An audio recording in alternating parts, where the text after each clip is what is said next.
Anthony Rapp, a cast member in Star Trek Discovery, at the premiere of the new television series in Los Angeles in September.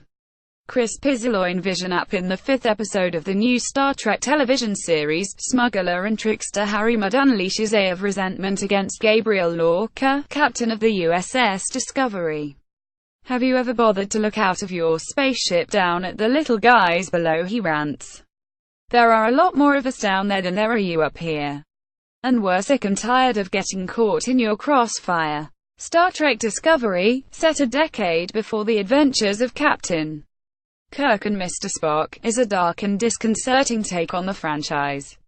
Mudd's populist anger is just one departure from the traditional interplanetary idealism of the Star Trek universe.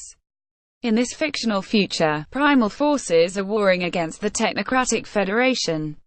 Back in our world, nationalist populism is challenging the liberal international vision.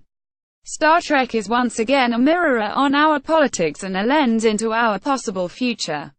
Once upon a time, Star Trek was optimistic about the post-war world order. 50 years ago on our television screens, Captain James T. Kirk chased Mudd through space much as the police pursue an erratic driver.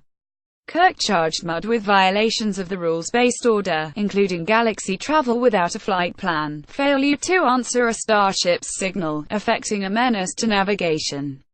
The USS Enterprise's mission was to explore space and add newly discovered territory to the Federation's zone of good governance. The 5-year plan was to explore strange new worlds, establish and regulate commercial relationships and spread liberal values.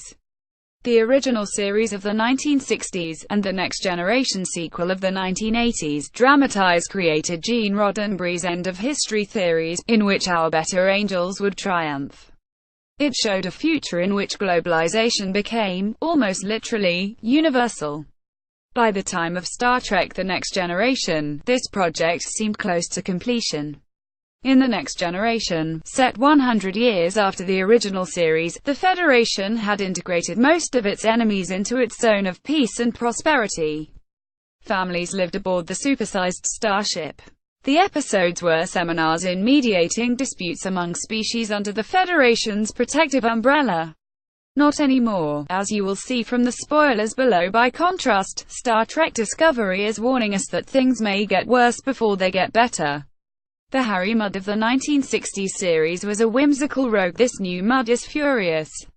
Armed with a time travel device, he engineers a recurring Groundhog Day massacre of everyone on board the USS Discovery.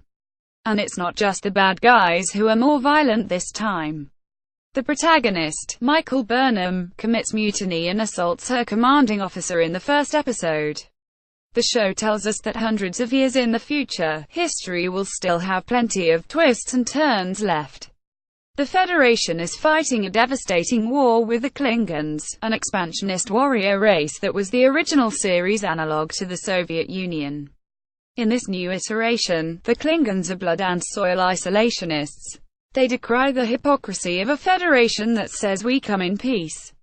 For the Klingons, the unspoken next line is, "So long as you remake yourselves in our image." The Vulcans, Earth's essential allies, resent the interbreeding with humans that produced Mr. Spock and, in this new series, his adopted sister, Burnham. They are less positivism rationalists than purist ethno-nationalists. Captain Lorca himself is an anti-hero. Faced with the capture of his previous ship, he blew it up as he escaped, killing the crew trapped on board. He imprisons and tortures a member of an alien species, using it to power the ship's engines. Later, his starship encounters a sickened space whale. Lorca tries to navigate around it. It's not his problem. He seems to relish the chance to cut some moral corners in the name of wartime expanse. Sometimes by accident, more often by design, the various Star Treks have reflected the politics of their eras. The franchise has often held out the hope of a better future. Not this time. Discovery is a stark warning about where we may be headed. The triumph of the good is not inevitable.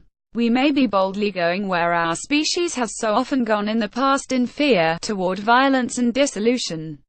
Stephen Benedict Dyson is an associate professor of political science at the University of Connecticut and author of Otherworldly Politics, The International Relations of Star Trek, Game of Thrones, and Battlestar Galactica. He is completing a book about televised political fiction.